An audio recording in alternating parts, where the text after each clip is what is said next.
Hello everyone, this is a playthrough of one of my all-time favorite games, The Legend of Zelda 2, The Adventure of Link. I'm playing it on the Famicom Mini emulator, and it is in Japanese.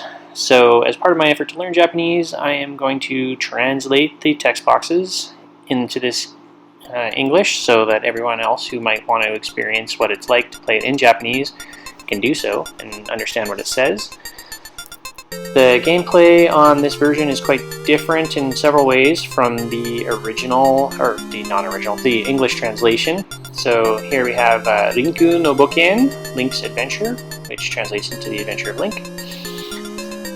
So there's a few things that are different from what we were used to here in the English-speaking one.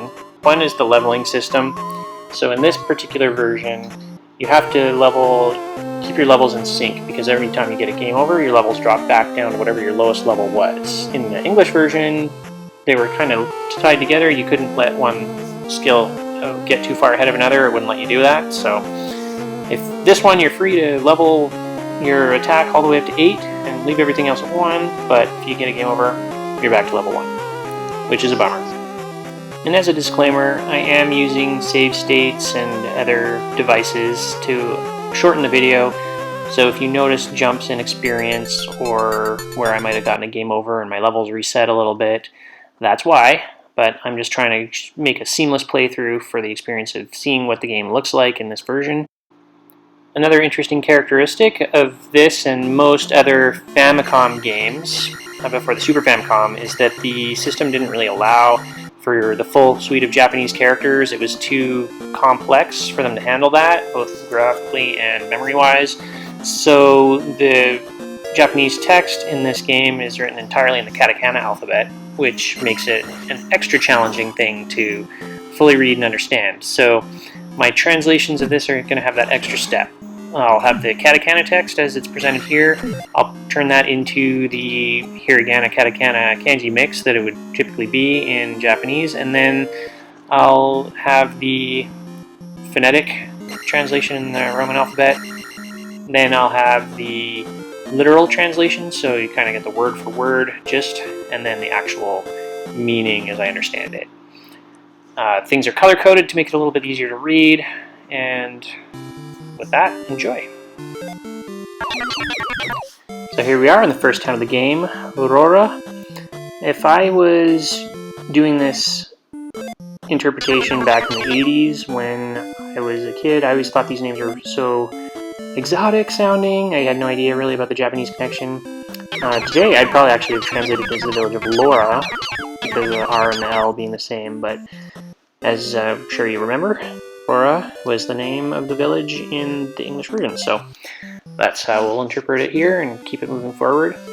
Just talk to the townsfolk and learn a little bit about the world and how I might deal with those crystals.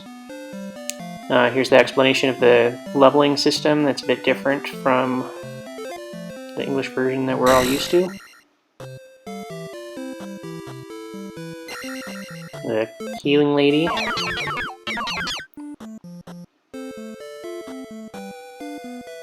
She gives me the little proposition, and in I go. Raifu is life, so it's a katakana version. They use katakana for foreign words that they're borrowing into the language.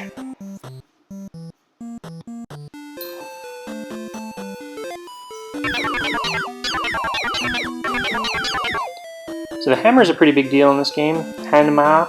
So that's another one of those katakana words that gets to stay in katakana even in the translation, because it's a borrowed word from another language.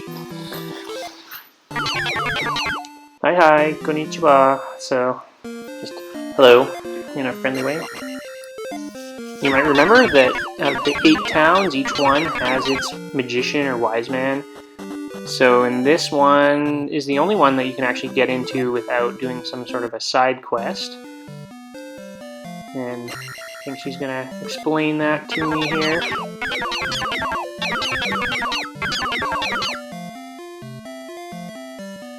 And then with that, we'll head down the stairs here and go visit the magician in his really well-equipped dungeon that he likes to hang out in. So see what he has to say. In the Shinden in Prophet Desert. So Shinden, that's a word we've seen a bit, and it's going to be a frequent one that occurs. So you'll see that there's two kanji symbols for that one. The first one being Kami, or God, which is also pronounced Shin when it's a compound, and then Tono, or Den, which is Palace. So literally the kanjis come out as Palace of God. So now I have the shield spell, and that effectively, for whatever scene I'm in when I cast it, all my damage is cut in half. So yes, indeed. As I go into Parappa, the palace, that will definitely be helpful. And I will certainly want to grab that heart container, or heart vessel, that this lady is telling me about as well. So that's our next stop.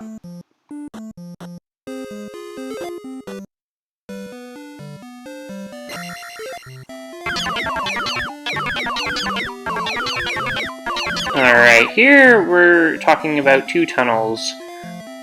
Tonneru, so that's Tonneru, that's the Anglicized version, or a Japanese version of the English word tunnel. And for some reason he's saying two tunnels. I really only think there's one tunnel, so I guess maybe I'm missing some nuance here in the words, but let's go and check it out. Maybe it's because there's two entrances to the tunnel or something, that's why it has the word two. But let's head in there and take a look. So, first thing, it's very dark in here, can't see anything, enemies are invisible. So obviously an unacceptable condition to have for all the tunnels. But you see the little ripple on the floor where that guy was, so you can kind of see them coming and take them out. Unfortunately in this one, there's only one guy in it, so it's a nice simple tunnel. But so there's the palace. Let's go south first and grab that heart container the nice lady was talking about. Here's a hidden scene. As we've seen, there's a few of those around, so got to be careful. The bubbles will knock me into the water, and Link is not a swimmer, so we do not want that to happen. So there we go, dodge, dodge, dodge, jump, jump, jump, and we're through.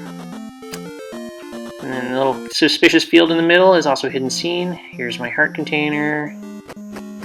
Here's one of those boomerang guys, Gorias, I believe is what their name is. Let's take him out.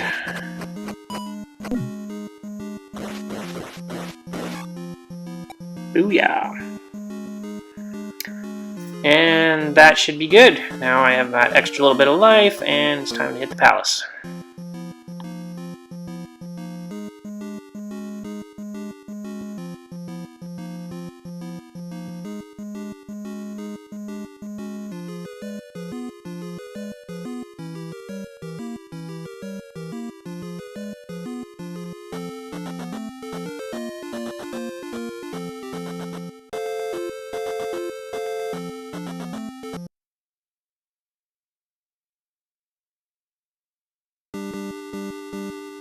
Alright, doesn't this place bring me back?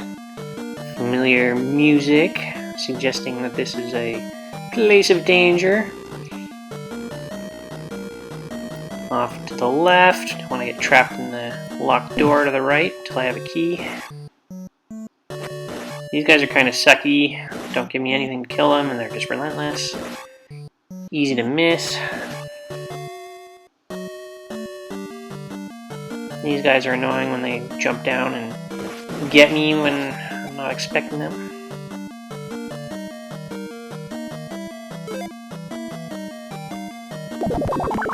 And these skeletons are typically kind of pushovers, but I'll throw the shield on anyway, just for that very reason. Because they don't lower their shield or anything, I just gotta hit them on their feet. That's a sneaky guy, he always tries to get me. Alright, so now I got the key, so I can head back to the right and open the locked door. And make my way a little deeper. Hopefully do a bit of leveling up in here too, since I haven't made it too far and all that. A lot of the guys in here are worth 50 points, and that's a good stretch of the way when I only need 100 for a level. Some of those 50 pointers will drop a point bag worth 200 points too. That would be nice at this point.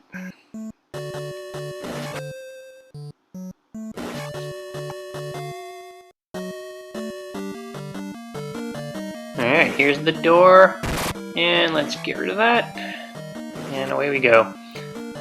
A few more doors, a few more keys to get, but generally speaking in this one, things are pretty straightforward. Just a couple little backtracks that one has to do to get the keys and the doors all aligned. Already taken a bit of a beating life-wise, so hopefully I will be able to make it to the healing fairy that lies in wait at the end of this corridor. Isn't too many super deadly things though, just a few more of these Stalfos skeletons. Only 4 points left till my next level up, but I won't want to use it on life because I don't want to get life ahead of the other stats. Because if I do that, then I get a game over, and as we were warned, it resets. So let's do my attack up, and here's the fairy. So back to full life, just in time. So now I'll go up, there's a couple keys up there, and that will get me back on track to finish the palace here.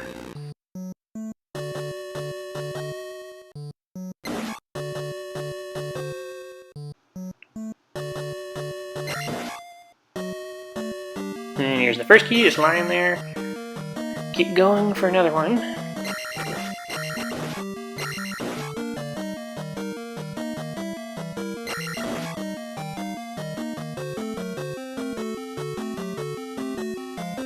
These guys are kind of tough sometimes to get through this wall of sparklers, whatever those things are supposed to be, maces. But here we made it. He's down, almost to another level. And here's a restore my magic, so now I have full health, full magic, and just about to level up again, so that's awesome.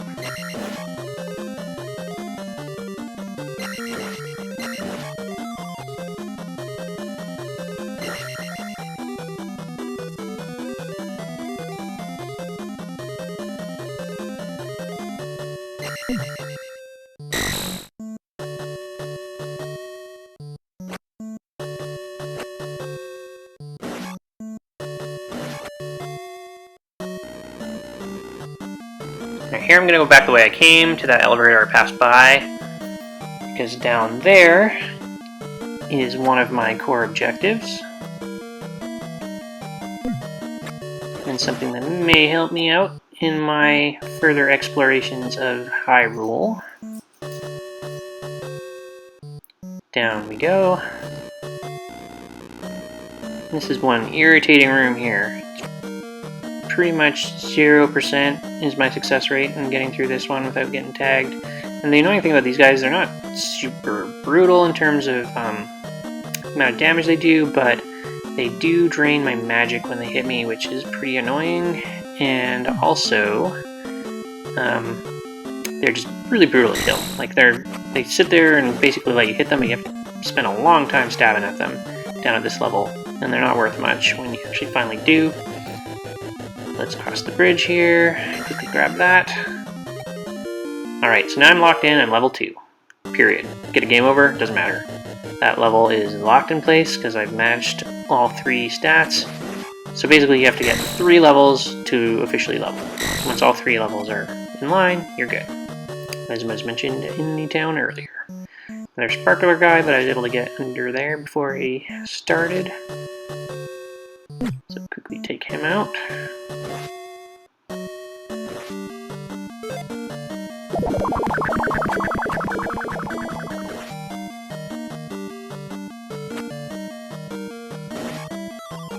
Oh, there we go, just like I was talking about. I know it's almost all the way to another level. Alright, so I'm being a little cheap with these guys most of the time, but I'm trying to do them somewhat standard. So that was second hit. Can't take too many of those right now. Should only... oh, dang. I think I only had 1 hit left. Anyway, back to the beginning of the scene. I'm gonna cheap him out this time. And hopefully take him down without taking a hit. So I've always sort of, way back when, my jump and duck technique here, the game doesn't actually know, and sometimes you actually hit him in both shield positions with 1 stab, and much easier to take him out. So that's usually my technique with these guys. And I have the candle, so no longer will I have to deal with dark caves where I can't see where I'm going, I can't see where the enemies are. Very essential piece of traveling equipment here in Hyrule.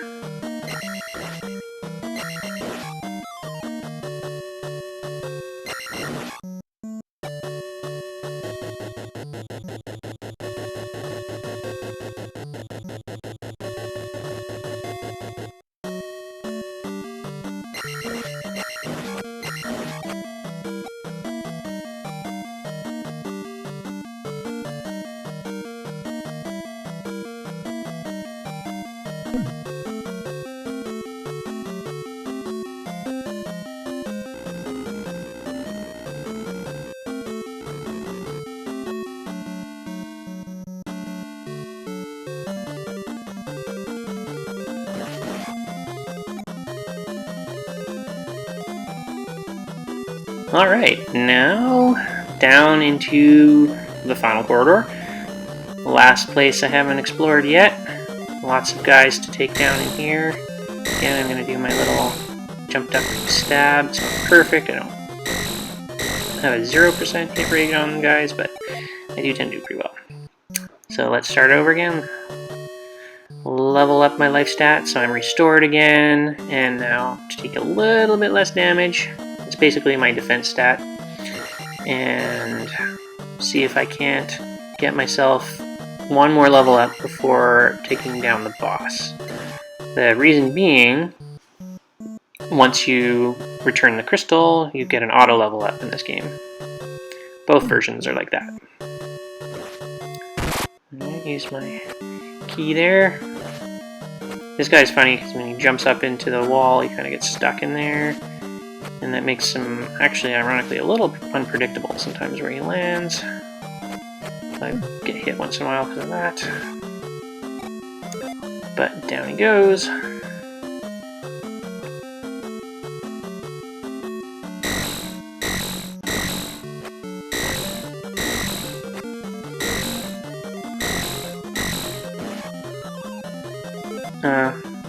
It's kind of cool, but also kind of a waste. I would have rather have the points.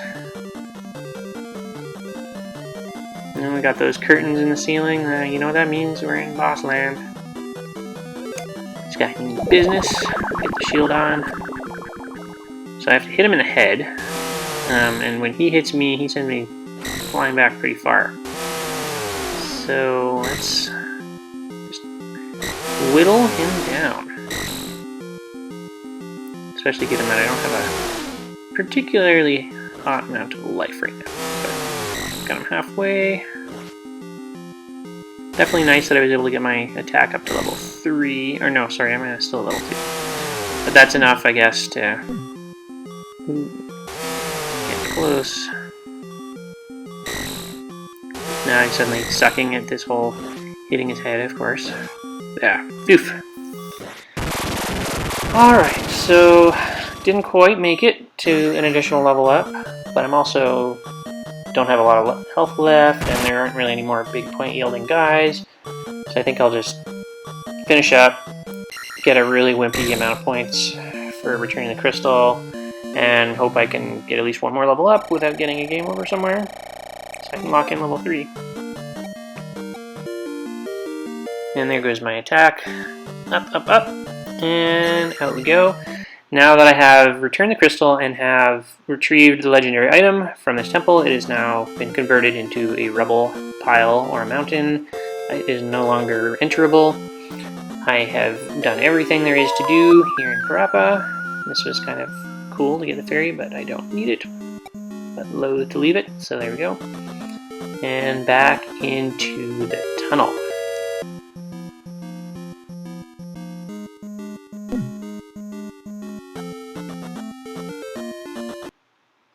Ah, so much nicer now that it's lit up. We can see the enemy, take him out, make our way back through, and on to our next destination. So I guess let's just see where this road goes, since I haven't taken it in this direction just yet.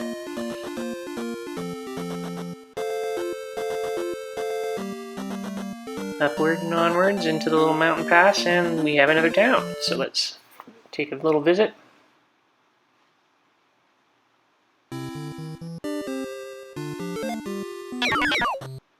Town of Ruto. And we got our healer lady, first person I meet. I would indeed like to stop by.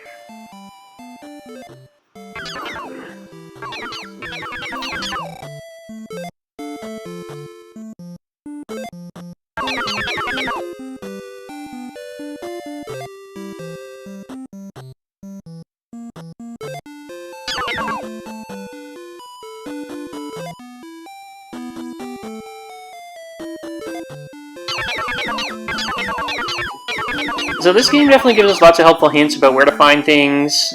So Death Mountain is where we'll find that hammer that we'd heard about. Where's Death Mountain? You never really get it officially labeled while you're playing, but it's generally the southwestern part of the map. And here we have Error. There is kind of a thing where we can get him to give us a little bit more information down the road after we talk to somebody else. I rarely end up coming back to do that because I already kind of know what I need. Magic container south of the castle, so that's an important one. Let's grab that. So whenever we see a lady wandering back and forth in front of a house who is not the healing lady, even though this one kind of looks like one, we're learning something, and she's going to be the one that's probably going to have the magician in her house. So apparently this goddess statue is an important thing in the town, so it sounds like my mission is to go and retrieve this goddess statue, and then I will be given access to a magician to learn some new magic. Yeah, so here's that Shinden word again. We've got to use keys in the same palace we find them. That makes all the sense in the world. Alright, so in this one, we're learning that we really want to have that candle before we go south of town. Fortunately, we already have it. And I would say that is true. It's a very big, complicated cave that would be very difficult to do in the dark, especially because some of the enemies will not make that ripple effect on the floor since they're flying. So definitely got to do that.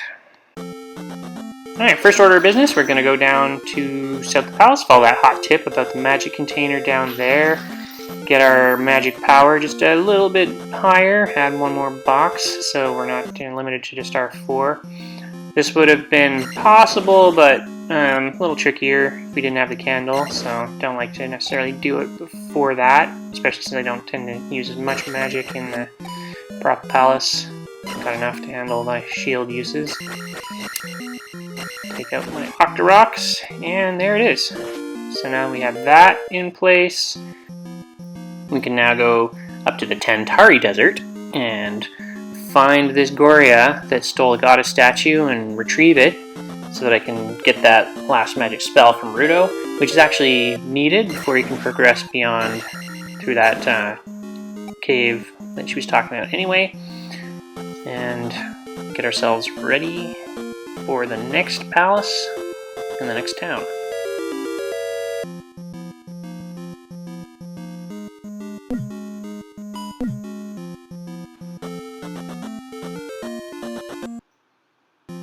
I truly hate this bat in here. It kind of has this habit of running away from me and getting up into the lava there and knocking me in, so nice that I was able to get him with my sword, the flying sword. And across, managed to manage that. A red Goria, okay. So slightly tougher than the blue one, or the orange one. And here's the goddess statue. So I have that in place. I can bring that back to the nice lady back in Ruto, and hopefully she will let me see the magician.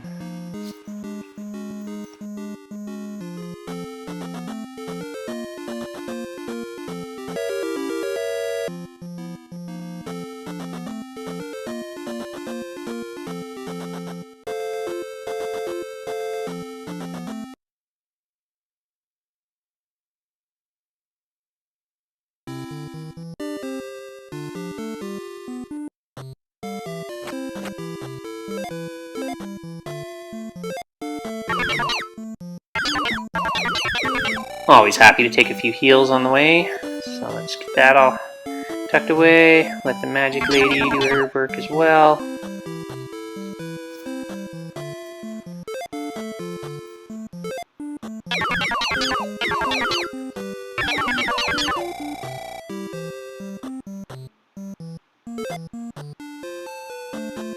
Now make my way back to the lady. There you see her popping out of the house, so you know that she's the one. She seems very excited to have the statue back, so let's go meet her grandpa.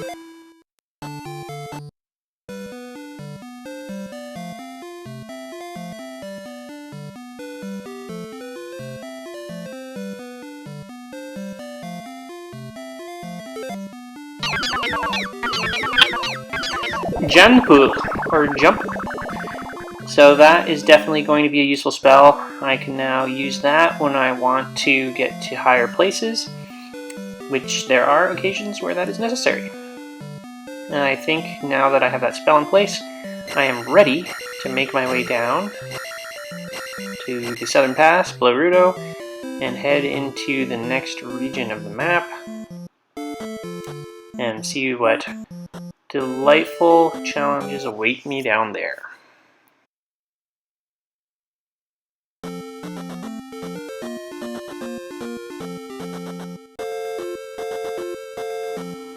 Alright, down here we have another cave, so let's see. This one actually goes somewhere. It's not just a place with a thing, but unlike the previous one, it has a few different scenes in it, and there are many enemies to defeat. Some of them are a little more challenging, because we've got boomerang guys, we've got bats, we've got these little dealer slug things,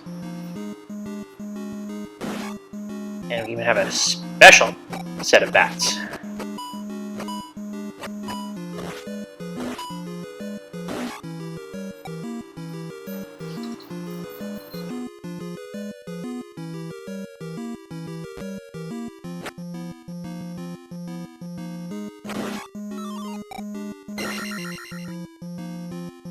These red bats are fun because they turn into a little demon when they land, shoot fire at me, and then go back to the ceiling, so it's good to take them down. Here is where we need the jump spell. Can't quite manage that with my regular jump. And I'm out. Gonna go visit this little piece of forest, grab the fairy, get my life restored. Okay, so now here we have a new terrain type, the swamp. It's a little different because it slows me down as I walk. It's mucky. The enemies in here kind of are okay. The Octoroks aren't really too bad, but when you get the gingerbread guy, or in this case, I think it's the red little spirit, and those little bird things come at you, those are brutal.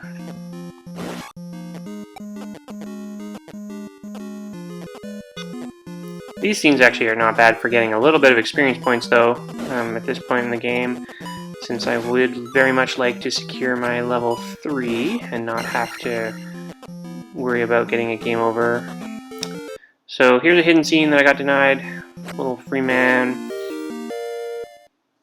There's not many of those at this stage of the game. There's a few more when you get later, kind of hidden in twists and turns in the palaces.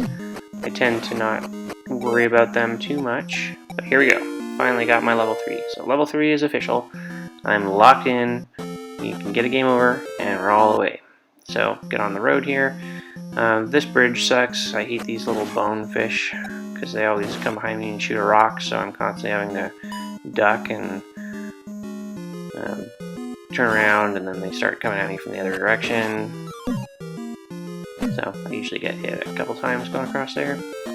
And then we have town number 3.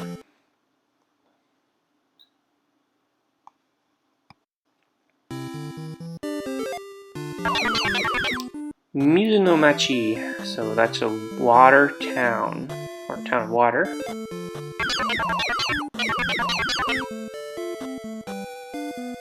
Ganon's gang is mixed into the town. So this is one of 2 towns where when we talk to the generic hello ladies and whatever, you see some of them will turn into a bat and try to get me. I believe I do it enough, some of them are even like superpower bats, just so that I think that's to discourage you from like, oh, I'm just going to hang out in town and just kill bats forever and get all my experience, where I really don't have to worry about dying because I can just go to Healing Lady anytime. But they are a bit of a nuisance, and makes me feel less inclined to want to just go and chat to everybody all the time.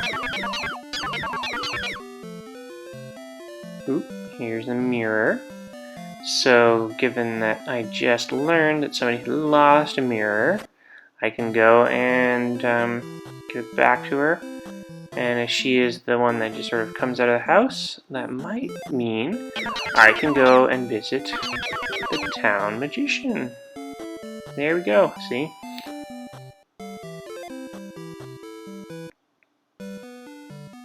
So in I go, and then we'll go into the dank dungeon and see what this guy has to offer. Here's that word raifu again, so that's life. I can recover my life with this spell. Ooh, it has a pretty hefty toll on my magic, even at level 3. But that's exciting, so now I can have the ability to restore my life while I'm out and about, not have to go back to town, not have to worry about making it through an entire palace with one set of health bars.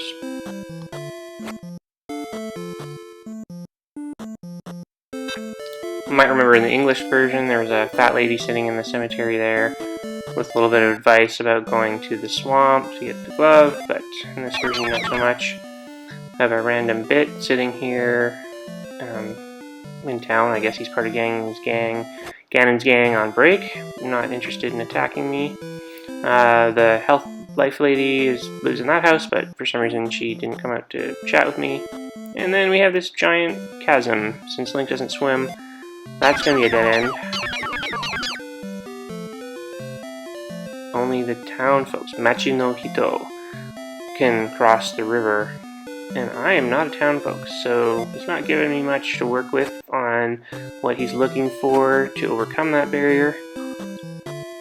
So I guess that's probably as far as I can go, but there's plenty more to explore up on this side of the river, because they've got this whole new area of the map that I have accessed, so maybe it's time to do that.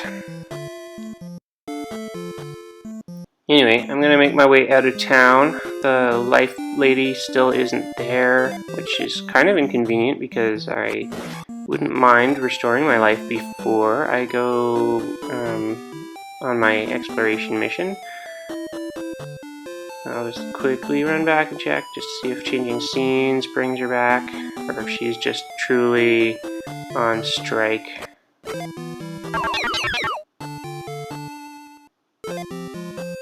Don't really need to restore my magic. Although, I guess strategically, I could have just cast a life spell and then done that. That would have been one option. But clearly I'm going to have to just leave town, since she is not going to come and hang out.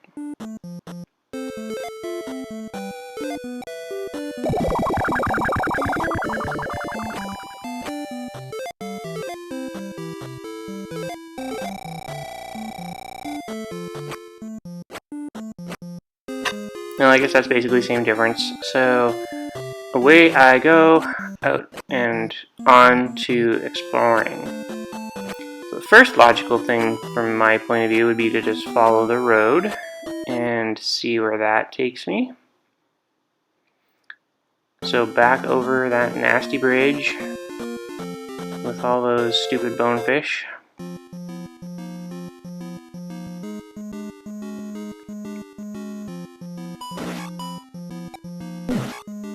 Sure not worth many points either.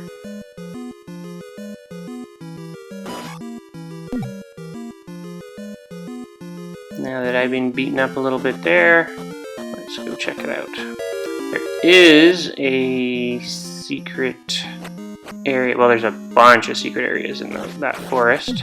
It's kind of a trap of them, but there's one important one, so I will try to go check that out. This is not the one I wanted. I used to have the route through here memorized perfectly, but over some point I seem to have forgotten. Kind of like these guys for points. Sometimes I mess up and they can get kind of nasty. Sometimes they go down pretty easily and give me all kinds of experience.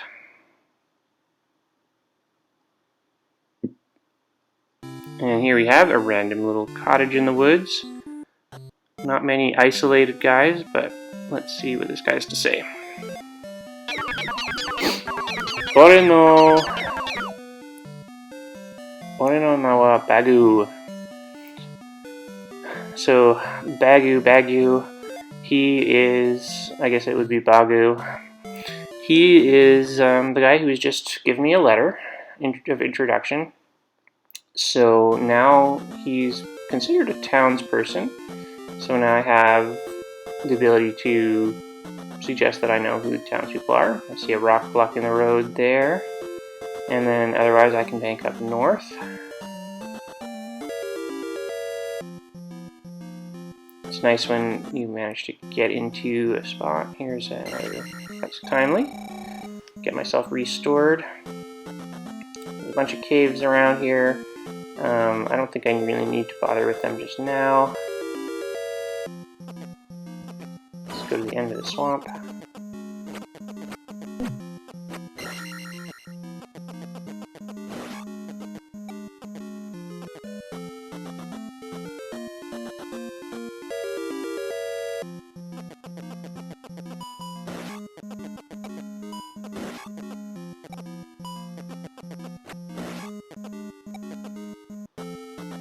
And you may recall, I saw this when I was getting the magic container from below the lake. I remember when I was a kid, the first time I came here, it was so much grander than the first one. I was convinced that this was actually that great palace that you have to get to at the end of the game, and that there was no way for me to deal with it yet, and I had to do a bunch of other stuff, and it was quite demoralizing. And if you recall, actually, you'll see how this is kind of all the same coloring as the first palace, whereas in the English version this has kind of a blue tone with some little rectangle bricks, much cleaner looking than these sort of fuzzy gray ones. In this game, this is kind of the motif the palaces have. You only get that nicer sort of fancy look of the different palace when you get towards the boss character. So they're not as distinguishable automatically when you first glance through them, other than obviously the layout and what types of monsters in them. But with that character being kind of the same, it definitely stands out a little when you're playing this different version.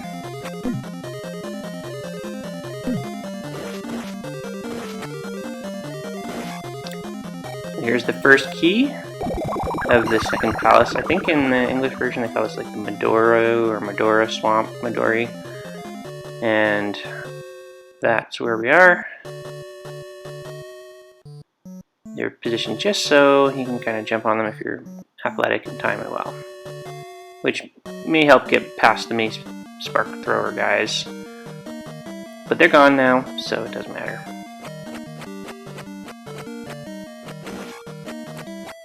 These guys are kind of annoying because they just jump at me at these inopportune moments. And then other times they'll just sit there and quiver forever.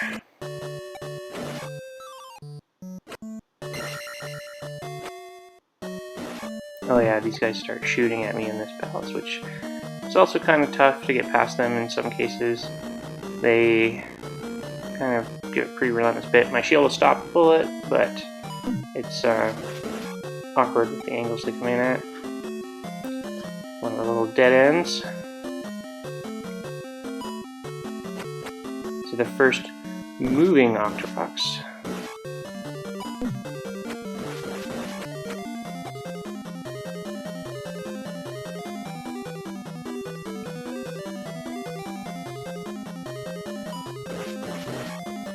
I noticed they don't always shoot up either. Sometimes they'll shoot a cheap shot down at your ankles. Notice the Stalfos is now blue instead of purple, which now can jump and do that down stab, which is really challenging. Just don't have enough magic to handle. Yeah, so get in here is where he can't jump.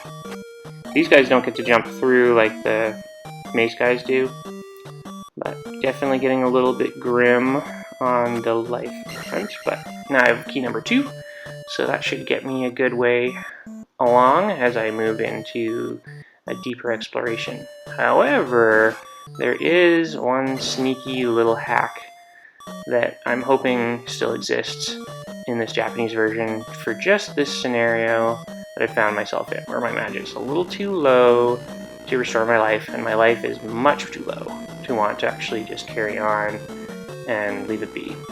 So I'm going to leave the palace, and then I'm going to re-enter the palace and see if I can get that little entryway magic restoring potion back. And there it is, perfect. So if I cast a spell while my magic is restoring, it'll use up my remaining magic, and then whatever I'm getting restored, so I'm not losing out with the residual. Get to use all of it. If I let it finish restoring, then I have to take the full hit of the spell on the new magic. And that technique was carried over into the English version.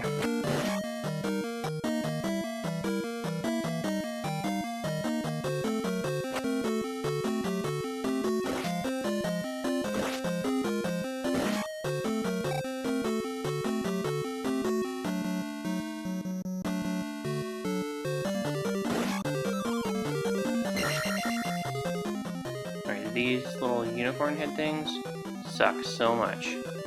They're kind of timed so that if I just walk through, I'll miss them for the most part with this little jump, but they do have a really nasty habit of getting out of sync with the littlest bit of jumping, or if you have to pause to take out an enemy or anything like that.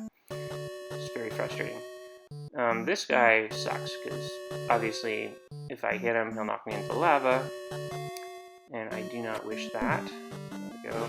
At least I got him far enough back first. Similarly, can't hit these things. And then past that, thank goodness.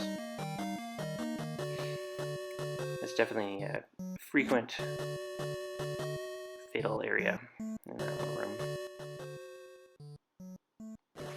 Alright, here's a familiar guy. Ah, didn't quite get my life spell in time.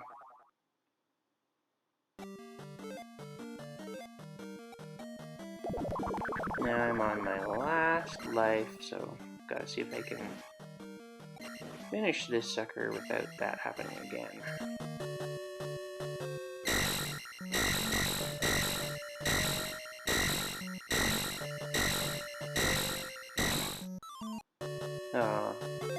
I would have liked the bird points getting closer to my level 4, at least to my starting of my level 4.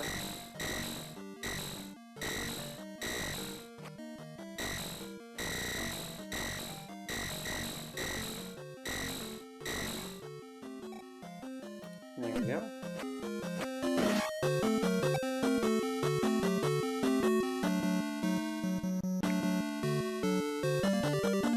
Another statue that can sometimes produce some magic, so here's a free fill-up. Cast my life spell again. I'm going to restore that magic, so I'm all good to go.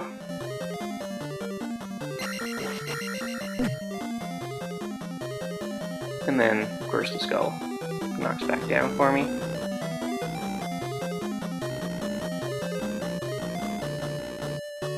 More of these blue guys. They're not too hard to take down.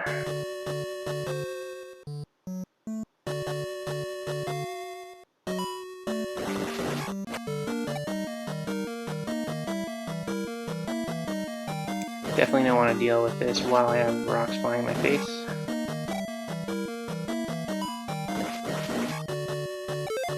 Alright, finally. So now I can further reduce the amount of damage I take. I hate being on my last man and only starting the level up process because it's very easy to lose all that at this point.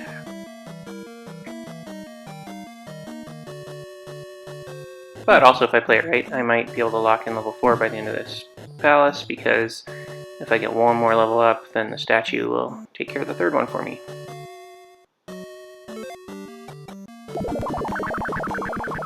Alright.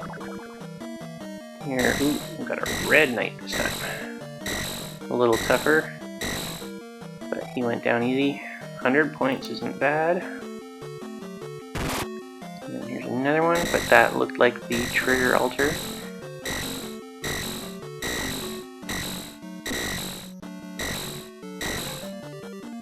Nice. So here we have the glove. The power glove is a nice tool for helping me make some things a little bit easier, because now I can just kind of slice my way through all those fluffy looking blocks that appear all over the place. And sometimes they even hide a little bit of treasure for me.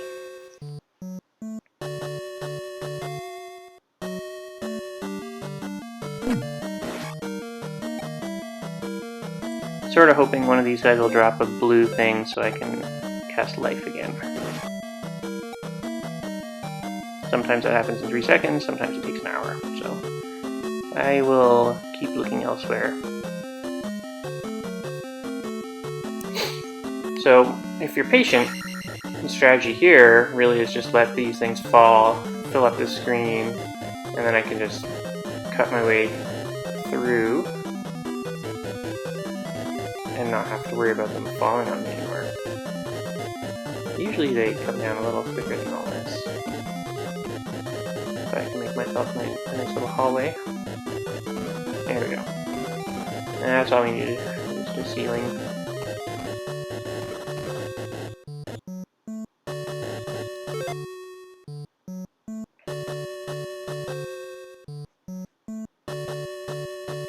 So now that we've got the powerful treasure of this palace, we can move forward. Remember, even in Zelda 1, every dungeon had its one special item, and that's pretty much a Zelda thing.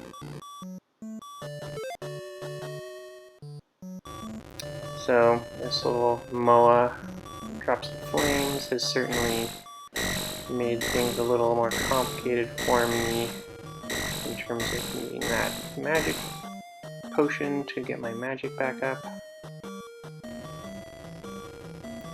Let's try not to do that again. These guys are kind of fun to fight when we've got this other stuff going on. Ooh, perfect. There we go. Now I feel better. Always nice to get the experience points, but in that particular case, again, I'm on my last man, so I lose a lot more experience points if I don't.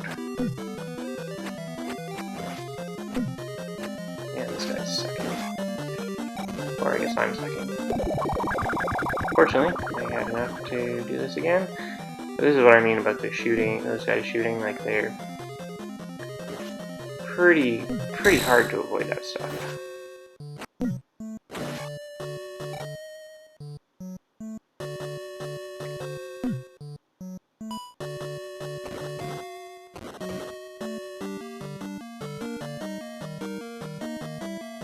At least there's no blue stalpos in this one.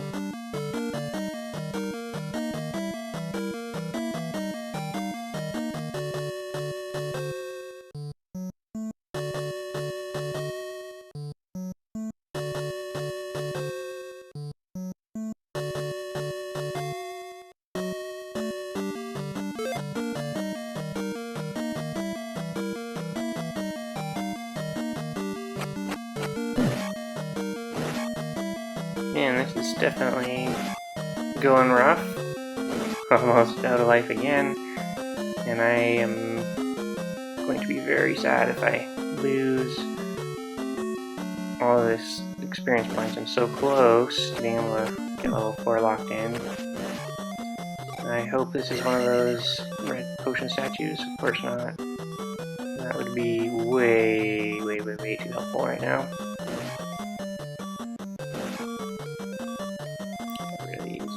Jerks.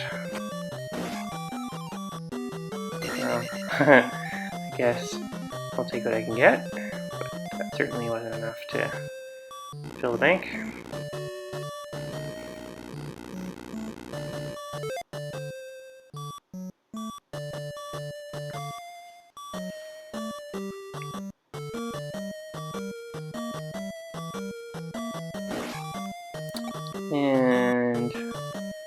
this is one time when these guys being on higher ground actually helps me, so that was pretty easy. Now there is, now that I made it here, a nice helpful thing. This is pretty common in these stair rooms moving forward. Not universal. If I had the down thrust at this point, this would be a lot faster, but gotta just cut my way through to the back. And then I can be saved. Clean up that last little bit of my old magic.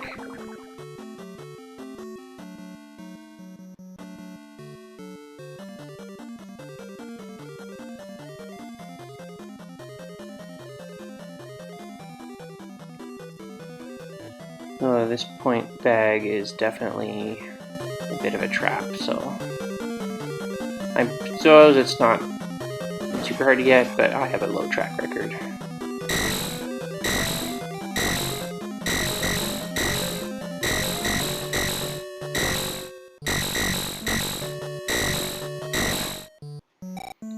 Alright, I'm getting very close to my next level. Please don't die before that happens.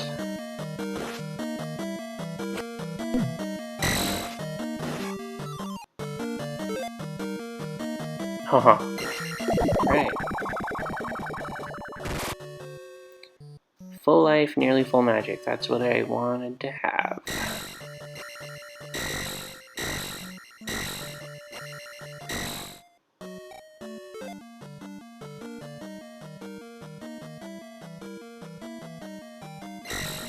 Alright, this guy should do it if I don't end up getting another magic potion from him.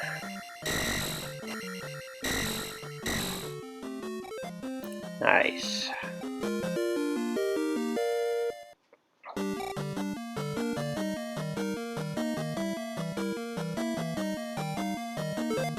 And here we have the curtains hanging from the ceiling, which tends to indicate we're in Boss Town. That guy looks boss. So pretty much the same as the other guy that I just did in the first palace, except for this one shoots stuff at me, and his helmet also shoots stuff at me. So definitely somebody I want to take down a little quicker before he can just get these lucky shots and knock me out. I would love to stop sucking like that. Almost there. Okay. Got him.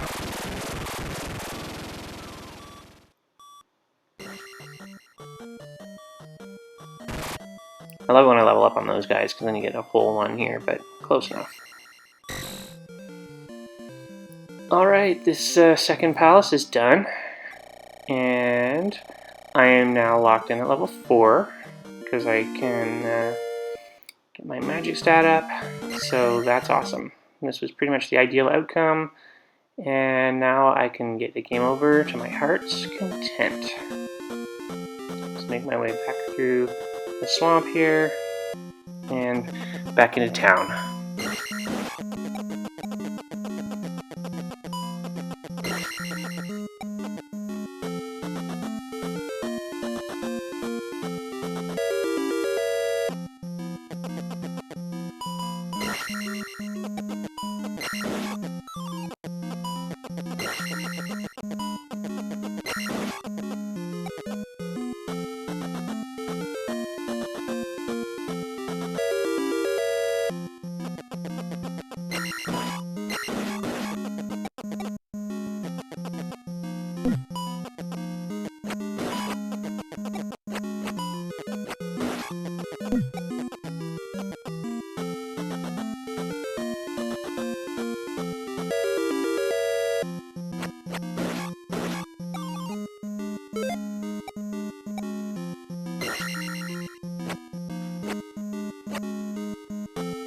So this is a totally optional cave, but not a super rough one. Just mosey on in, relieve it of its treasure.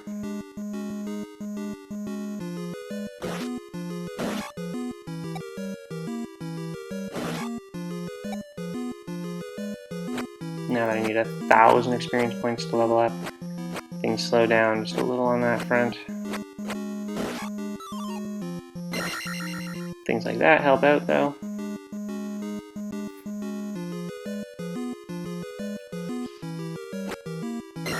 And there we go.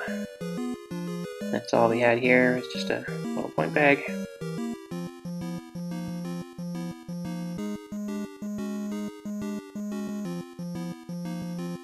So the two other caves in this area have a big boulder blocking them, just like that boulder back to Rura.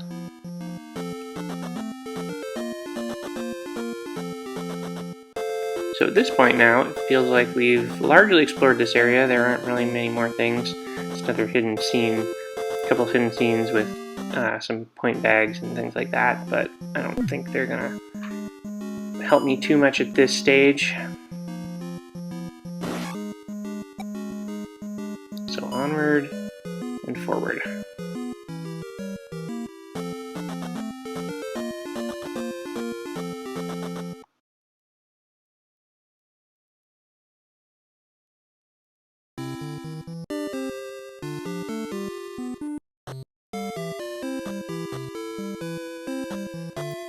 So now that I have that letter from Bagu and have been introduced as a friend of the town, hopefully that will extend to a set of permission that might allow me to cross the river, however that may be.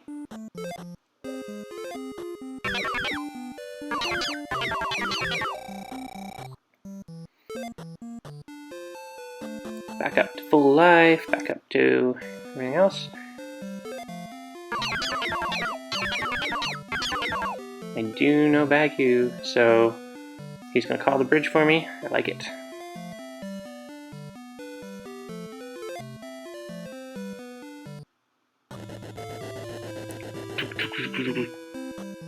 And here we go. The other river guard in there is pretty much the same. It's time to go. Not much on this side of the river, even though we see our little town icon over here. But maybe I was just not in the proper residential district. So into that cave. Now this is what was known as Death Mountain in one of the previous villages where I was talking. So it's basically this maze of caves, and you kind of got to navigate through here. There's some fairly ugly guys in some of these caves, little axe-wielding moblins or whatever, and they can knock you out pretty easily. But once you're in here, once you take something down, other than the most wimpiest of guys, like some of the bats and things, they're gone. So it is a place you can clear out.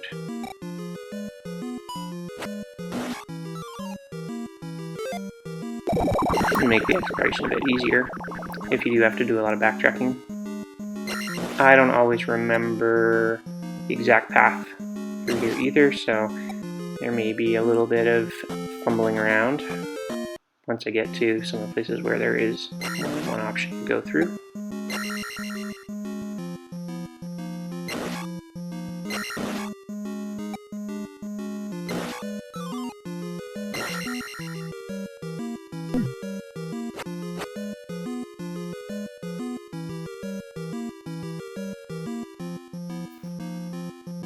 Here's the first one of those axe guys.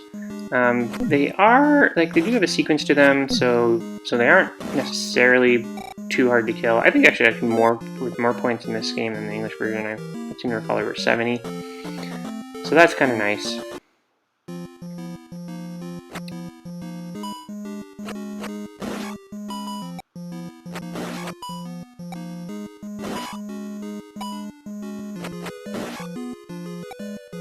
Those orange ones aren't too bad. The red ones actually throw their axes at you. And that's never any fun.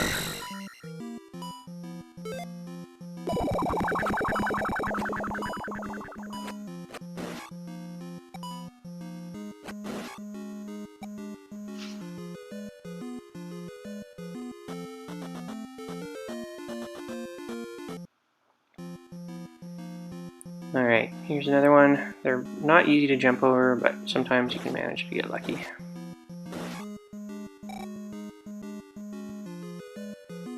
And this is the point where I sometimes get a little lost. Can't remember which way exactly is the right way.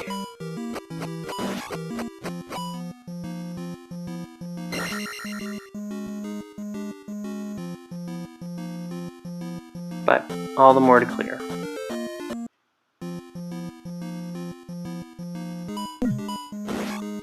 It's weird when the red Octoroks are moving. It's one thing to be careful for, so like I go through this one, I'm like, okay, I've cleared that one now, but the guy that falls in the lava doesn't count as being killed, at least not by me. So he's gonna be back. That guy too probably fell in the lava before I even saw him.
Okay, backtracking some here, and yeah, so now we've got our fishbone friends. Really don't like these guys.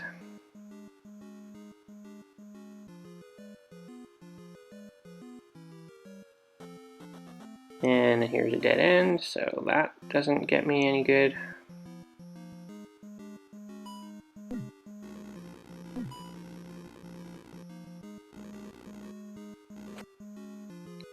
Here's a bunch of ones that are back.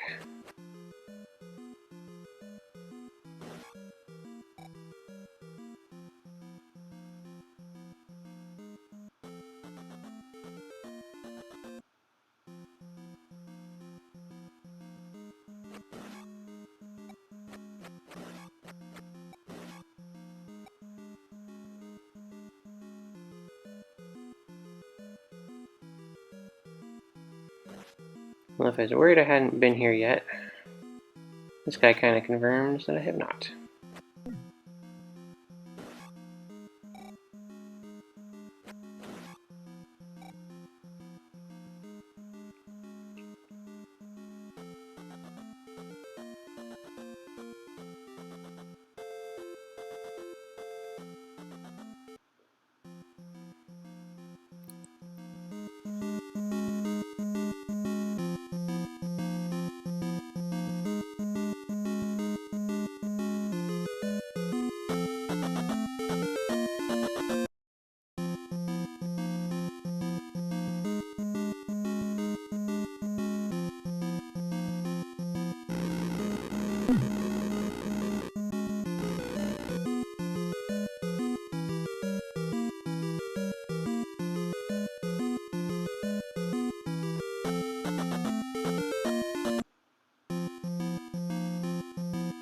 Alright, this looks very much like the scenes towards the end, but it's not because there's Octoroks in it. The end ones have axe guys.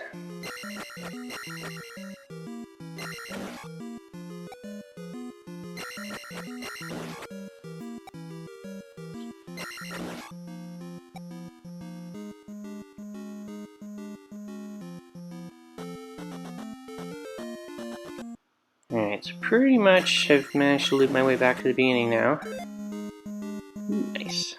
Get started on the level 5 approach here.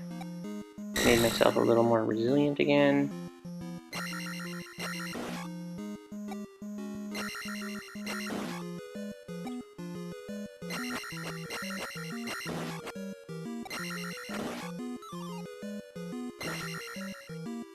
Lots of magic to get back in this one. Alright, so now I'm back at the beginning. Pretty much everything should be cleared out now until I find my way back onto the main track.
Alright, off to the right here, I think this is the missing path that I had been not finding, so a few more of these bonefish. Alright, these are all new now. Oh, this one sucks. This is the first of the red X guys. I do not care for them one bit. So this is where, if I go up top, I can do a bit of life restoration. Use up my old magic, new magic.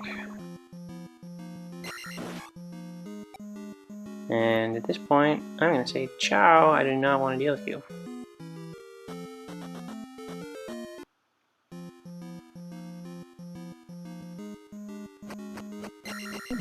Blue Gloria. The blue bat. Bats are the one thing that are a little bit unusual. So the typical progression is orange is the weakest, red is the second, blue is the strongest, but for some reason the bats, the blue bat is the wimpy one, and then the red bat is the tougher one, as it were. But I think now we're on our way out on the downslope of Death Mountain. These guys aren't too intimidating, but now I can restore my life again. Probably smart to hold on to that just a minute until this guy beats me up. Or the next one. Ooh, okay, well now I definitely have to.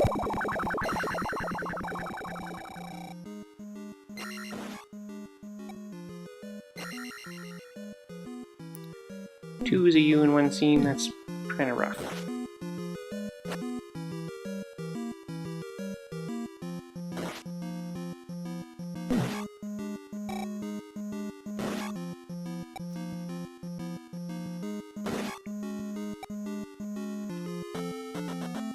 Alright, here's the last cave to get out of here.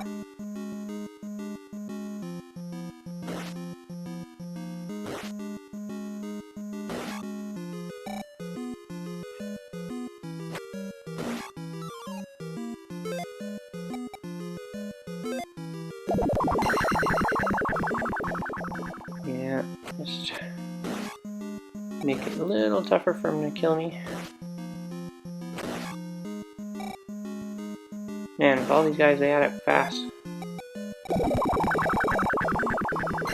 Alright, I've left Death Mountain, full life, full magic. Excellent. A couple places to go here, but let's start with this strange hole in the ground. This one's pretty big, and is the first time I kind of have to deal with some of these red guys. So again, like the other ones, there is a sequence here. I just have to jump the axes and do them in the right sequence.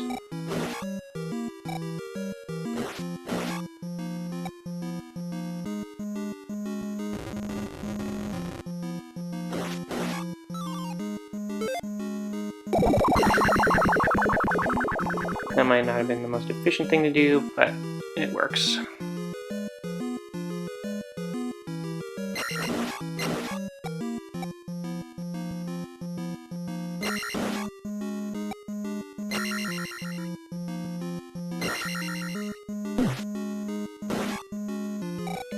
Alright, my objective is along here and down the elevator, but in the interest of clearing this out a little bit, since I'm getting close to another level up, I'm going to go and explore this end and see if I can just get a few more points in the bag before I head down. So, yeah, not much here, I guess. Easy little dead end. It's been a while since I've been in these caves, so I don't remember everything that's in here, but I do remember the important one. And you might too, based on some of the clues that have been left. Ugh, I hate these guys.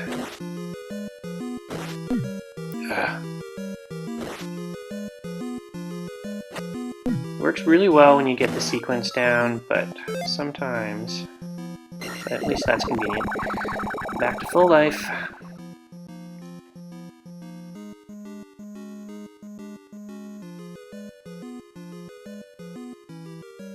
Those little suckers are almost impossible to kill right now, because even crouching, you can't reach them. Your stab is too high. And good old Link only knows how to stab forward. He can't do any other directions, obviously, so that's too bad.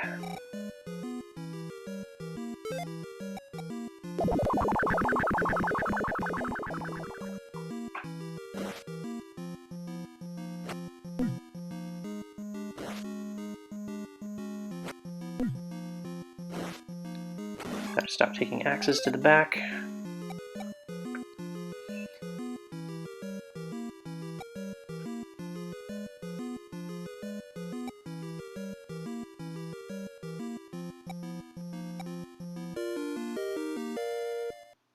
Alright, now a little more firepower, and here's the hammer! Okay, so the hammer is awesome. That has just made my navigation of the map super much easier. I can just bust my way through all the rocks and boulders blocking the caves and the paths. I don't have to go through that long cave to get between Naruto and this area.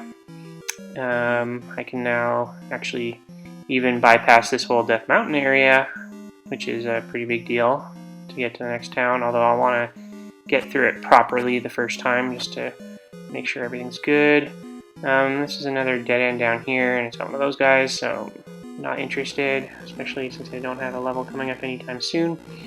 And I'm going to head out of here and see what I can do with my newfound treasure. There's only 2 of the significant power tools that are available not in a dungeon, and this is one of them. The other one isn't going to show up until quite a bit later, so I won't worry about it too much just now. Although, sure would be handy in some of these earlier levels.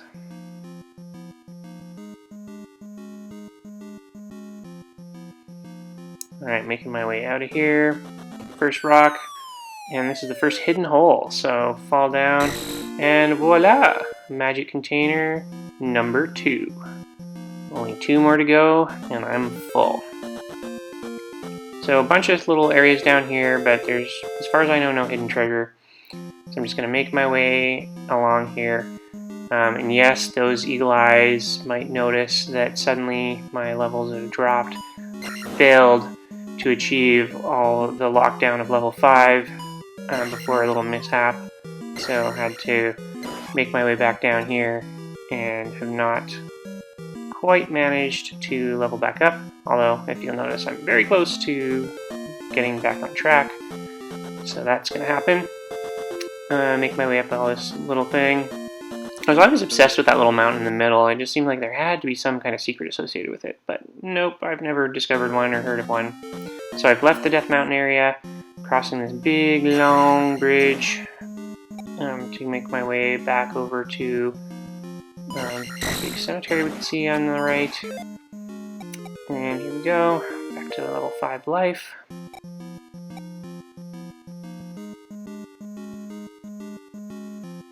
And because it's a long bridge, we have a second scene. And another one of these jerks.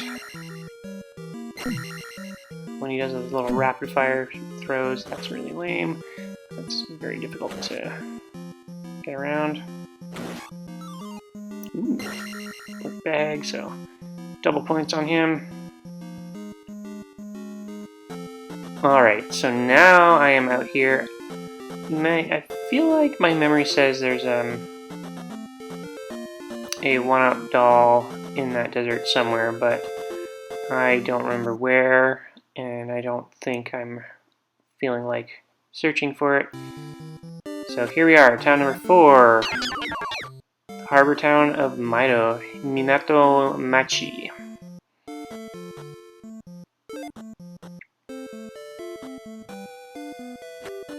Here's my heal lady right at the beginning, just where I like it. Get myself all restored. Fortunately, in this town, we do not have Ganon's gang, so I can talk to people as much as I like. No bats are going to come and get me.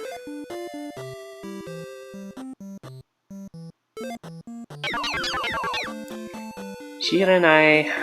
I don't know anything. Konnichiwa. Hello.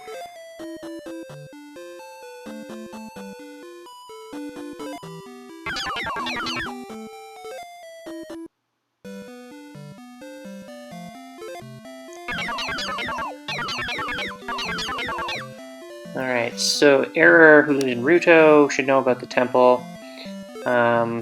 Basically, if I go back to Ruto, he's going to tell me where the temple entrance is, which is actually kind of a nuisance if you don't know, but I do, so I'm okay. A raft in the temple, so that sounds like that's our power item. This is a little bit of a different area right here. Got that door up high. So this is one of 2 towns that does not have simply a magician who can give me some skills. We've got another dude that can make a pretty impressively awesome enhancement for me. So in I go. As with any good church, there will be the Undercroft, or pretty similar looking dungeon to the old magicians. So let's see what this guy has to say. Jump Shita. So jump down, push the button down when I jump. And there we go. I can now stab downwards just like those blue Stalfos. That little Mew that I couldn't hit in the cave is a good example of something that is now easily destroyed.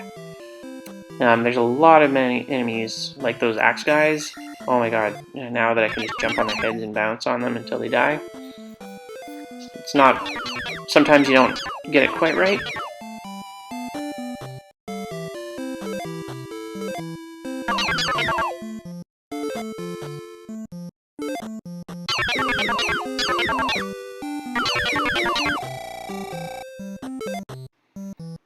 Alright, fully health, fully magic, got my new down thrust skill. What else does this town have to offer? Here's a lady coming out of the house, so we know she's the one who's got a magician. My daughter's about to die of illness. Yamai, Musume's daughter. Okay, so not a lot of clues to work with there, but at the same time, I have a pretty good idea what needs to be done. So now that I have my hammer, I can just bust through that rock and not have to deal with all the running around through Death Mountain. And I can go and explore some of these caves that are blocked off. So this will be my first stop. I have a specific objective here that I think will help out quite a bit. Now I can kill these guys with my new down stab. Alright, might as well take advantage of the opportunity to get a free shield cast.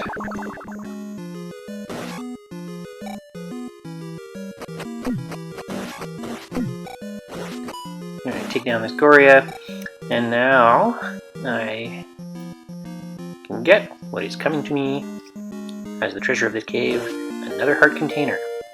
So basically every quadrant of the map has one heart container, one magic container, 1 or 2 palaces, and 2 towns. So that's kind of consistent throughout. So this being the second quadrant, I've now done 4 towns, 2 heart containers, 2 magic containers, and I'm about to do the 3rd palace. So there's one more item we need to get to be able to make it so that I can get into that last temple for this area.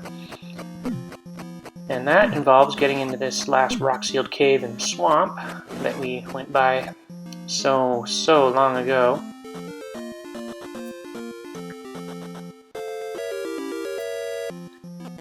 Painful progress through the slow desert.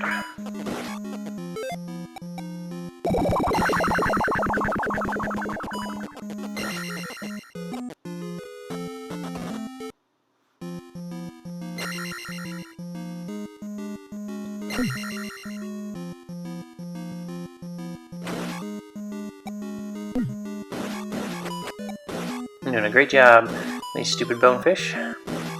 Thank you for the point bag, though. I'm getting excited to retrieve my level 5 stats for sure.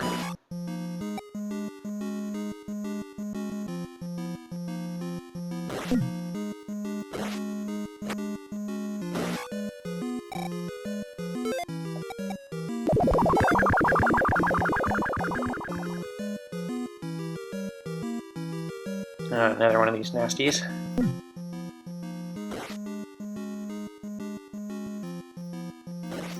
Love it when I manage to dodge the double attack like that. It's so rare.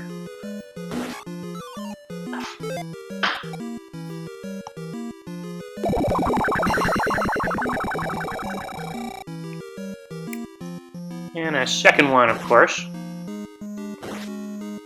Very well guarded item here. And we have a jar, the Water of Life in the English version, or in this version, the Holy Water. Tsunare no Mizu, I believe.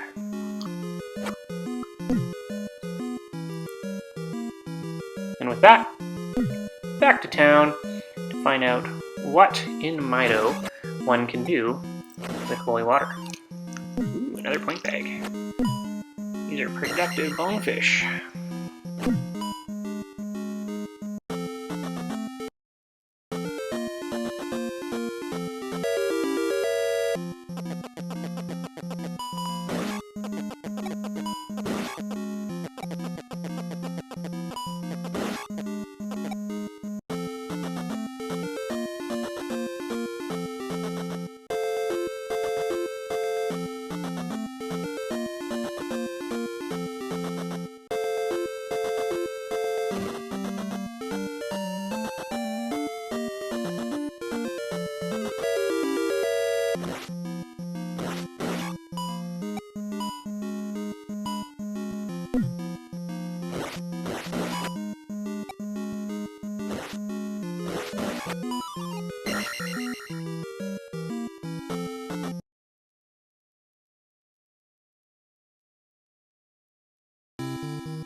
back in town, get my life back.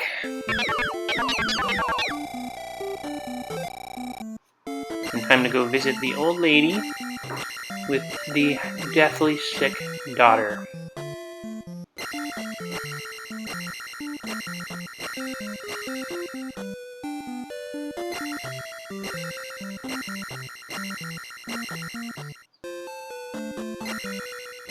There she is, coming out to wander around and get some fresh air.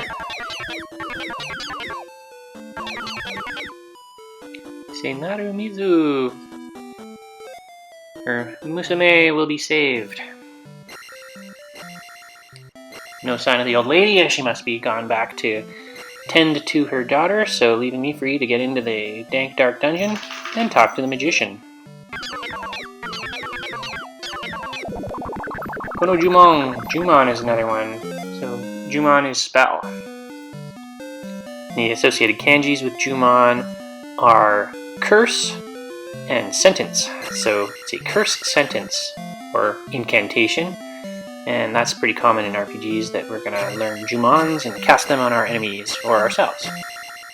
So the fairy Jumon I just picked up has a couple of things that it does. One, it allows me to fly, so if I cast it for the duration of that scene, I'm a fairy, I can fly. I can't attack enemies, I can't do anything else though, just fly around. The other thing it allows me to do is to pass through keyholes of locked doors in dungeons. So if I, for whatever reason, get somewhere I don't have the key, I can cast fairy and I can pass through using my fairy spell.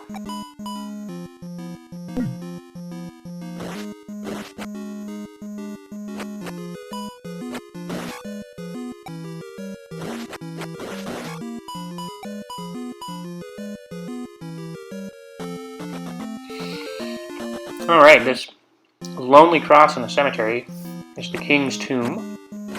I believe there's a little more going on here in the English version. I might be wrong, but I feel like there's a label of some kind. But it's a free magic bottle, and I can carry on now. If I'd gone to Rudo and talked to Error to get that hint, he would tell me to just walk south of the King's Tomb, fall down the hole, and I'm going to be in an area that I can use to access that third temple. So here I am.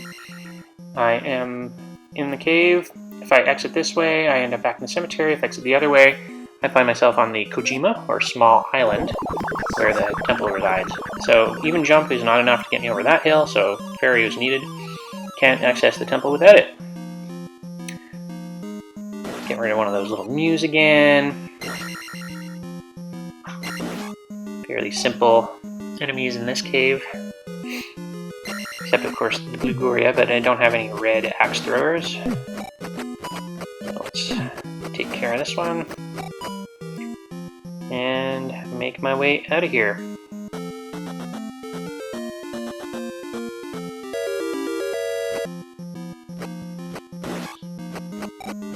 You guys are everywhere now.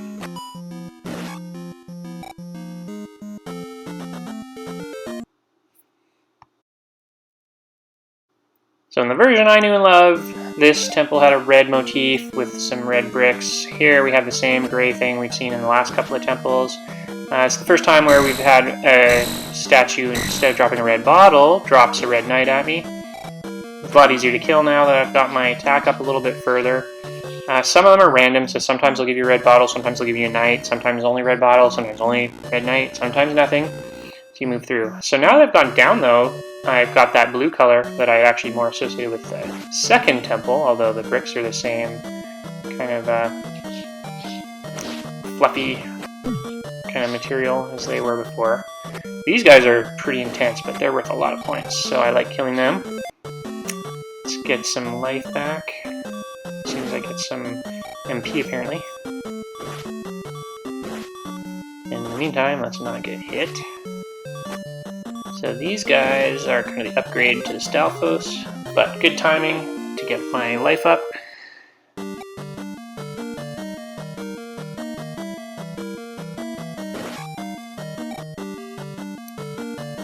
So those guys throwing the bolas or whatever, they are kind of cool in that my down thrust works also. So if I get a good angle, I can just hit them from above and bounce on their heads until they're dead. They don't have any head shielding Some enemies do, and those ones tend to be more annoying.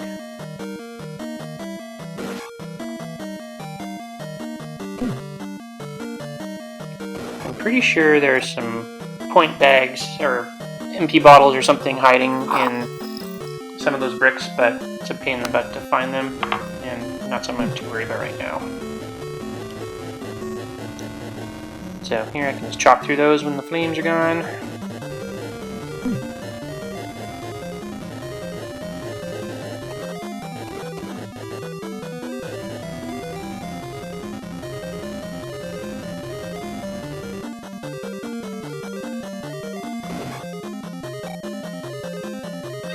Now there's a key hiding in there, so at least it's visible. That would have been a really brutal one to have as a hidden object that you had to find. Oh, there we go. There's one of those point bags I was talking about. Again, not so cleverly hidden. There we go. It's nice when I get that little sustained bounce going on those guys.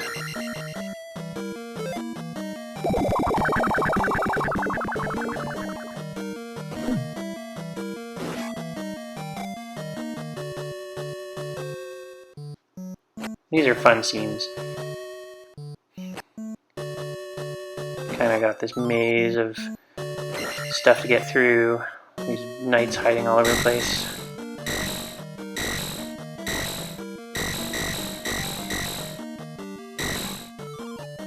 And out the door he went.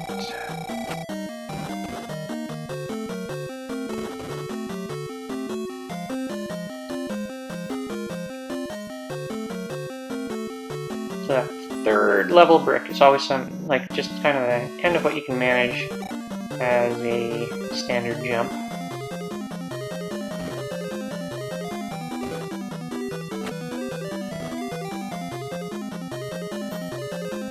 And here I don't get to do my fancy little jumping trick because this guy is just, well, he's not being very clever as a shield, so apparently it worked out.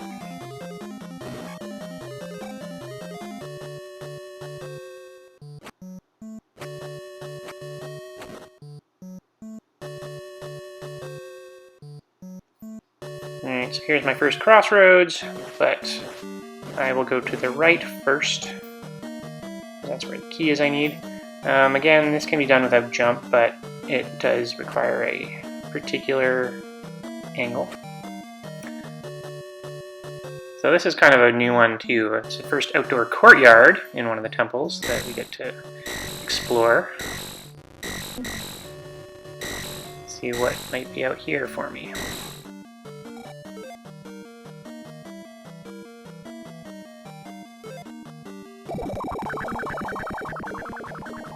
It's a key! Who knew? Okay. So now that I got that, time to go back in and go down the elevator and see what's up.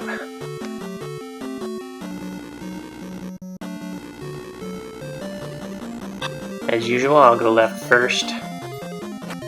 It's just usually where the extra thing is. Oh, here's a new one. These guys are pretty simple when you're facing them straight on, but as soon as you start having some elevation change or anything else to deal with, and they end up all over the screen, they can be quite a handful.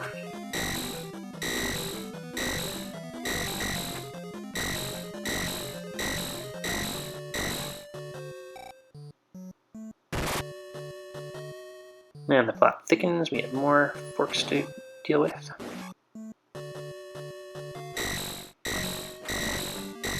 After this one, the palaces actually start to get complicated enough. It's not always even worth going everywhere in them, because really it's always just get the key magic item, get the crystal in, and get out.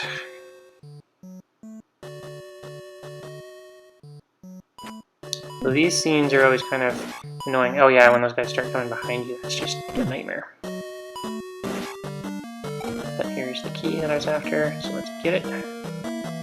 And once I'm down there, I'm kind of a sitting duck for these dudes.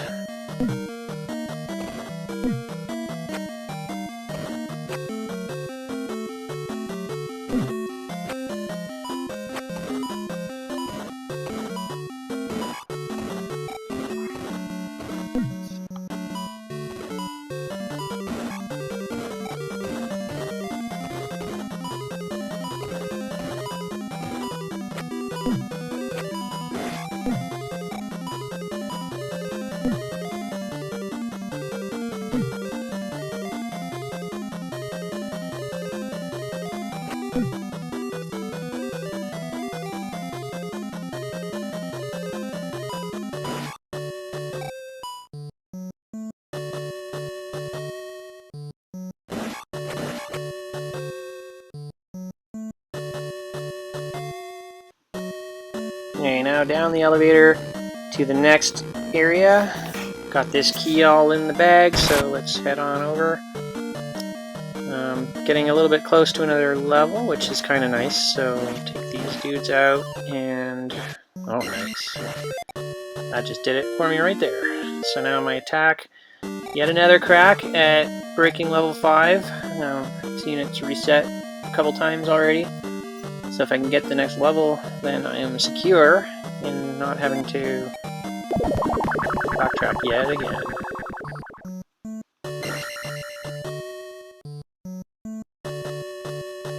I love when these guys are kind of near a wall, because that really helps with my ability to get that down thrust sustained and take them out super easy.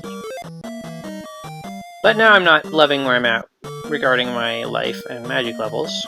I'm in a little bit of a dire strait, so hopefully I can make it through.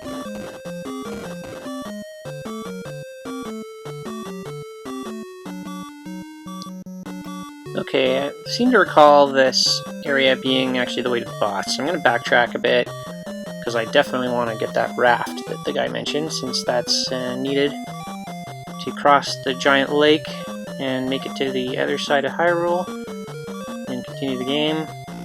So, see if I can also find a way to heal myself up in so doing.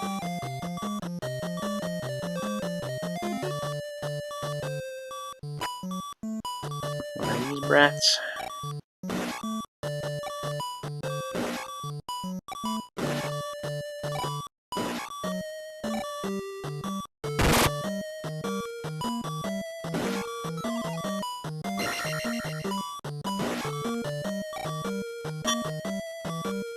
These rooms are always a little nerve-wracking to me, because again, there's lava that I can fall in, and when you get to the other end and you've got to deal with those from the lava side, and every time you hit it, it pushes you back, you don't want to fall in the lava just because you're breaking a brick. Oh, and there we go.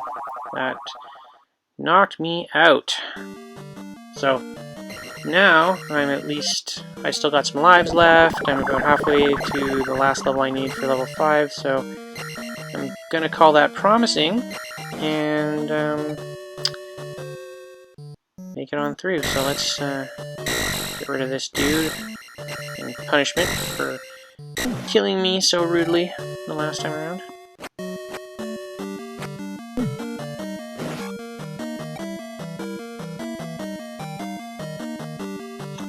Here's that area I was talking about, so make sure I'm nice and snug and running towards it, and yeah, as long as you're deliberate, it's not too bad.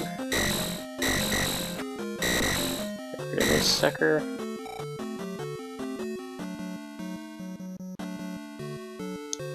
And these blue ones are really annoying. When you hit them, they sometimes start doing this big rapid-fire storm of swords at you. Of course, he's taking a zillion hits to kill, too. There we go. And there's the raft. So, I feel better now. I can start making my way back to the boss. I really hope I can get that 170 points I need to level up before something bad happens.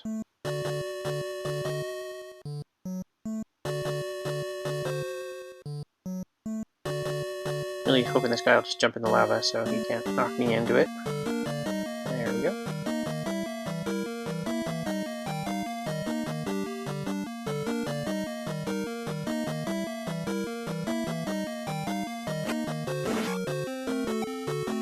And one more time at the wall. Boom. Okay.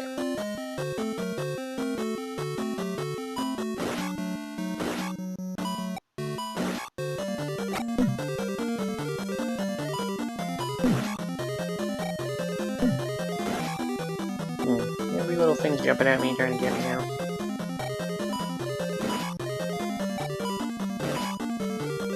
Oh, I didn't promise I was a hotshot. Alright, back down. And make our way back through that maze of all those armor knights and see what we can do.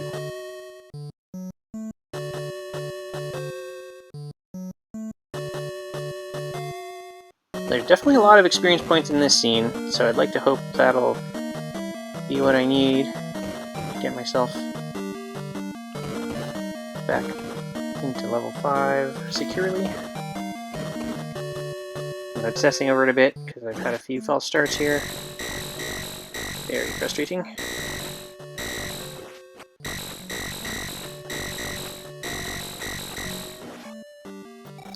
And I think that just did it. Alright. Finally, I can game over to my heart's content again and not worry about dropping back to level 5.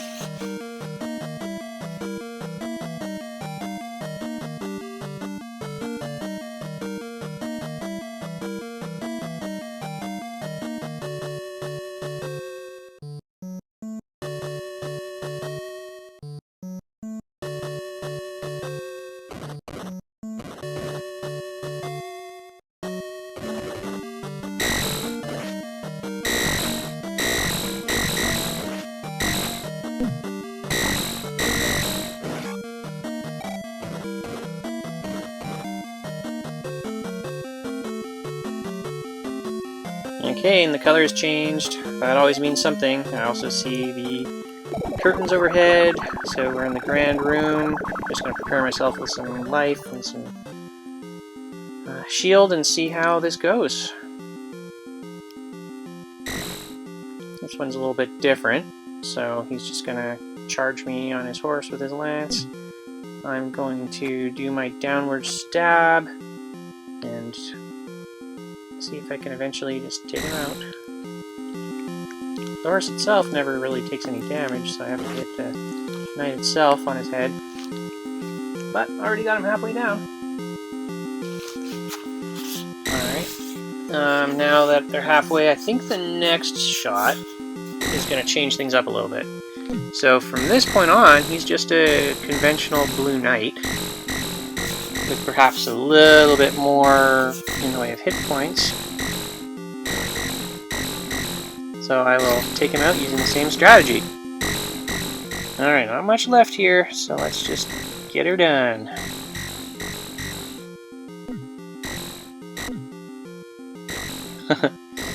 There we go.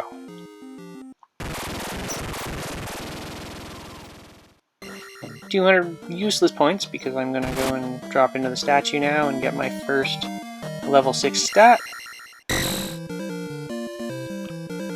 And I'm halfway through the temples.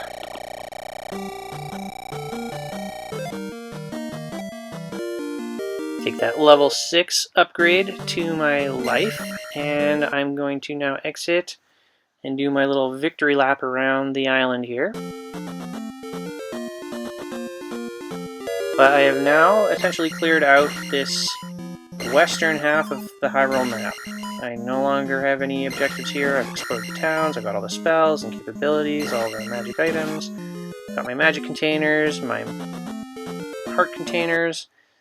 So it's essentially time to return to Mido and take my raft across the lake and visit Eastern Hyrule. A little bit more of a challenging place, probably a little bit less developed, but we do still have towns over there, we do still have magicians to meet, definitely have more palaces to deal with.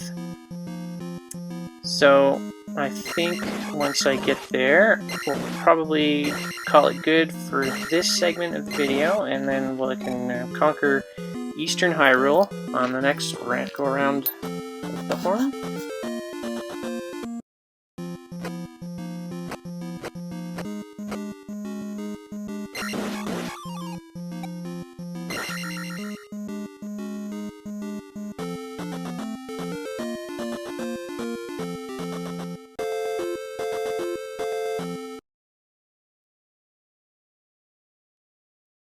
So as I head over to the lake, just want to remind everybody, if you enjoy these videos, like, subscribe, let me know if you have any comments or thoughts. I always appreciate feedback or any other corrections or ideas you might have, or even any games you might like to see done in this way, and we'll catch you later.